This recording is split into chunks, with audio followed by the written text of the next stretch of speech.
So, good afternoon. Thank you for having me here. My name is Luigi Reggi. I'm with the University of Bergamo in Italy. And also I'm founder and current president of Moniton Europe, which is an NGO based in Italy. I will share in a bit a few information about that because it is part of this presentation.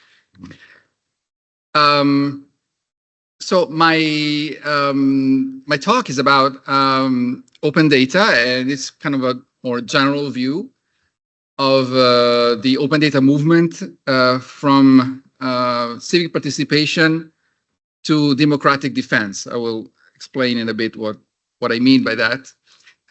It's not an academic presentation, obviously. It's just a way for me to share some thoughts with you. And so I would be, very, very happy to get your feedback and your impressions on this matter, which personally I care a lot about. So this is the idea. If I can change, yeah. So the open government data movement started a few years ago. As a global movement that was framed in a kind of very optimistic terms. The idea was that the governments are open to collaborate, wants to collaborate with people, want to be transparent, want to release the data, and citizens want to improve their services and find new ways to create new applications based on the data that are public, that are common. Well, it didn't end very well, this optimistic view. I mean, and this was kind of strong changes in the context. We just seen. I just arrived, but I made it to the keynote that we just listened, and the tones were more or less the same. So we went through a lot of change in the context, and the political context especially. So we can see a rise of populist and maybe authoritarian government, someone says, even in our democratic settings, right? So in this context, data are no longer about collaboration only. It can become a tool for control, used more for government efficiency, more than sharing and accountability or collaboration. Just breaking the silos in government means more efficient services, right? So there's more risk of so-called data misuse. So when we give our data to the government, which should be trusted, sometimes now we're not fully sure that those data are in the good hands, right? So trust and participation might be undermined. There must be some kind of perception that is not as it was. So I submitted this abstract for this conference about democratic defense and this concept of defending something, right? And then I saw this statement from the OGP in South America that says that open government is democracy's best defense. So that resonated in my head. I was thinking in particular about what kind of data misuses we had to be we had to fear. We had to be aware. There are many. Those are just some of the kind of possible misuse that I found in a review, in a very good review. But surely there are others. One is selective disclosure. So when government publish only part of the data, only the data that they like, right? The second one is function creep or purpose violation. So when the data are collected for one purpose and the government reuses data for another. It's not good. Another one is surveillance. So when data collection is explicitly used for monitor someone, okay? So a group of people or individuals. And finally, the politically motivated targeting. So when data used to favor certain groups and punish other groups, especially in the political arena. Okay. So during those in those months, in the past few months, when we had to submit the abstract again, in the news there was this news about the U.S. government that at the time, they basically used the tax data, right? Tax information from IRS, which is the national agency for taxes in the United States, to identify people who had problem with immigration. Okay, so there was a kind of a legal struggle between IRS and the Immigration and Customs Enforcement, ICE, which is another agency that wanted to use the tax data for another purpose, not for filing taxes, filling the forms for tax, for paying taxes, but for chasing illegal, undocumented people and deport them.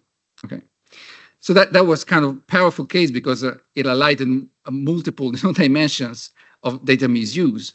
Certainly,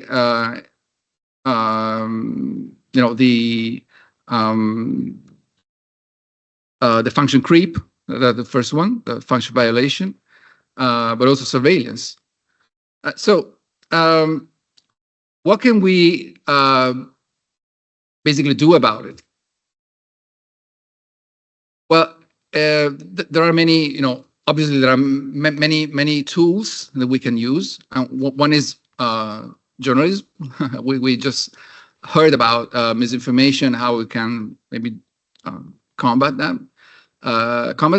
But one that I want to share with you is civic monitoring.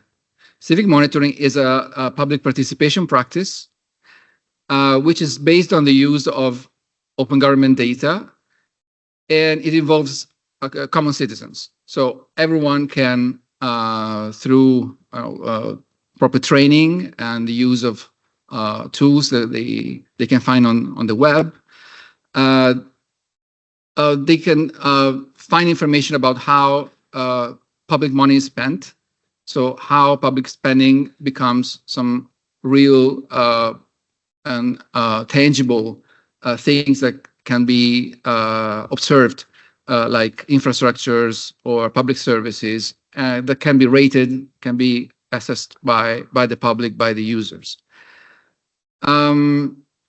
So why this form of participation can be also useful for combating data misuse? Well, I will just summarize some of the key dimensions of civic monitoring, of public funding, public policies, as we at Moniton, we interpret it. So how we do civic monitoring at Moniton. The first dimension, there are 4 key dimensions. First, data literacy. The second is policy literacy. The third is independent oversight. And the fourth one, is organized citizen engagement. So data literacy is about citizens that learn to read, to understand, and to interpret public data. So, for example, public budgets and tenders, beneficiaries of public projects. But they also understand how data are stored in government systems. So governments have information systems that are kind of, wide and precise about not only companies that get funded, but also individuals. Okay. So this experience kind of show how data can be used, can be maybe omit, can be distorted, can be repurposed. So that is kind of a way in which people can train how to understand how really government information is used within the government machine, the government bureaucracy. Another very important pillar is policy literacy. So this training is not only about data; it's also about the rules and the procedures that public administration use to frame the public policy. So they understand, for example, whether certain data practices are legal, are proportional, aligned with objectives, with mandates, and so they can see if there are inconsistencies that a certain, for example, action is justified by the goals that they had at the beginning. Okay. Another important factor is the independent oversight. So people can perceive themselves as kind of an evaluator, external evaluator of the government, and use like a more scientific and more robust way to assess and validate government actions from the outside, with a critical eye, with a critical standpoint. So the fact that, for example, they validate official data through a field visit, for example. So government can, for example, say that a certain infrastructure or certain service had reached some goals or some targets. People then can verify if this is true or not. Okay, so they learn about a different way in which the information is flowing towards them. So they learn how to challenge also the official view. Okay. The last component is that citizens doing this kind of work, they do that in groups, so they're kind of organized, and they feed into the local arena, the local debates.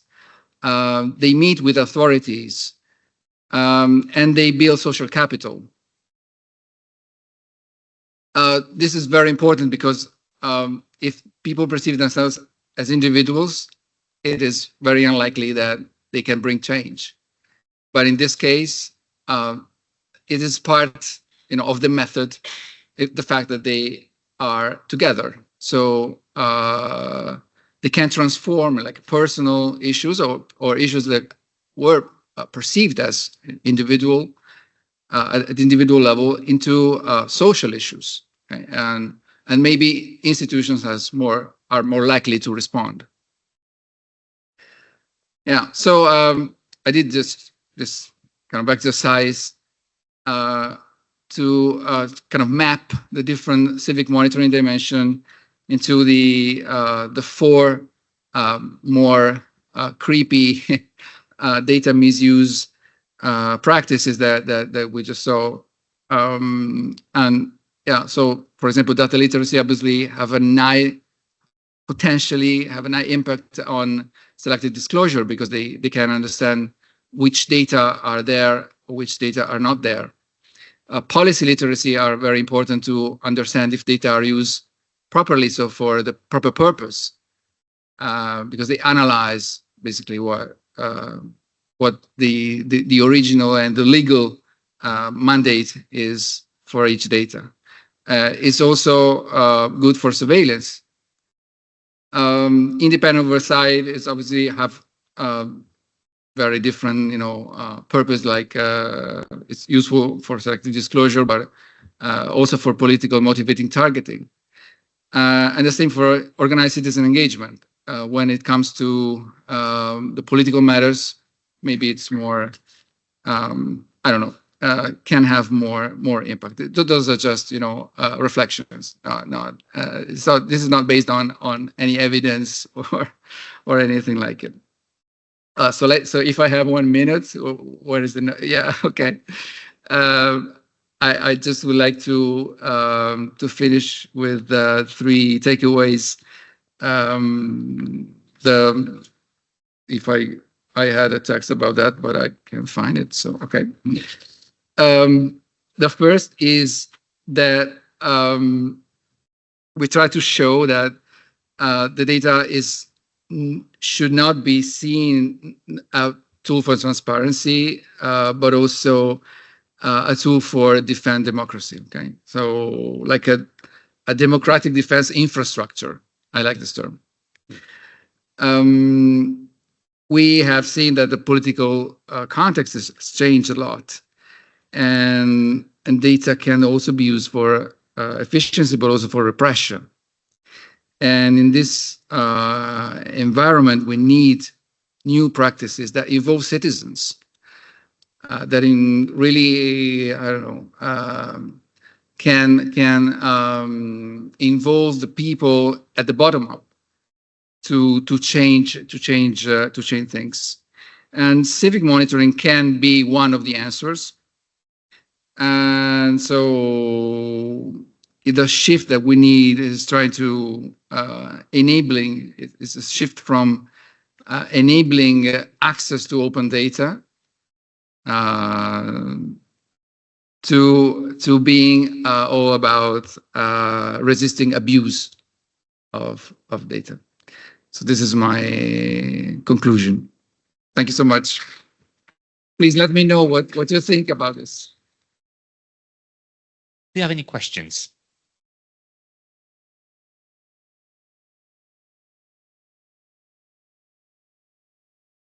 Hi, Luigi, this is great. And I can say this will work. I can tell you that because it has happened on a small scale in different success stories. But my question is, how do you make it sustainable? Yeah. Right. Do you then start suing using the data? Do you then, so they're penalized? What's the incentive structure so you sustain yourself and not just depend on donations or grants? Well, a general answer would be it should be like perceived like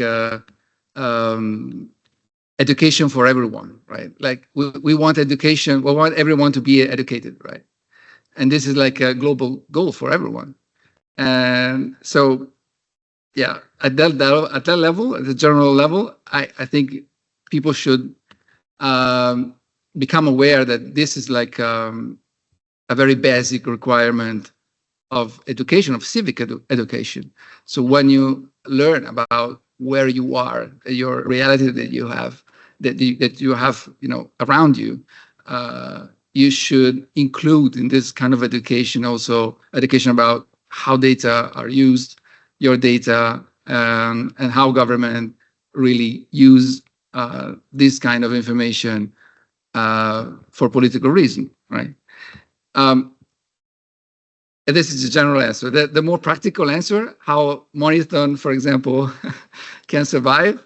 Well, we try, to apply to European funding, especially, and so I think 90% of our funds comes from the European Commission. There are funding about anti-corruption, so we try to use that as a way, to spread this method in different countries. Now we are operating in 7 countries in Europe, and those are still small case things. Those are not widespread at all. But yeah, I'm trying, to speak at conferences also to try to spread the word. Thank you. You have 30 seconds. Yeah, that's a challenge. Sure. We have 30 seconds for a quick question and answer. Do we have any? I'm going to ask one. Oh, you ask one. I'll ask one later. Just super quick follow-up from what you said. You said that it should be embedded in education, but is there a movement to actually embed some of this into certain education systems? For example, in the European countries you're working in? Not that I'm aware of, right? I'm looking at my friends' faces. No. Yeah, that's, I know, frustrating, but no. Partially. Well, yeah, well, okay.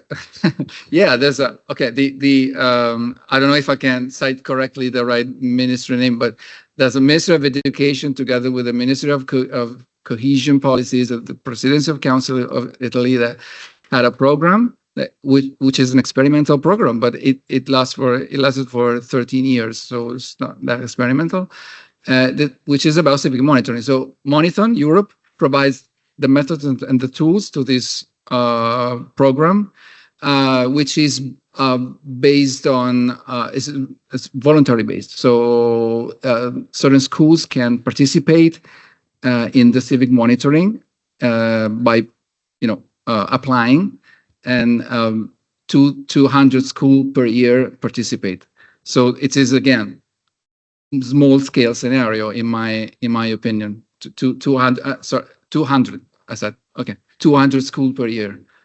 Not very much. There are so many students in Italy, for example, that are not aware of any of this.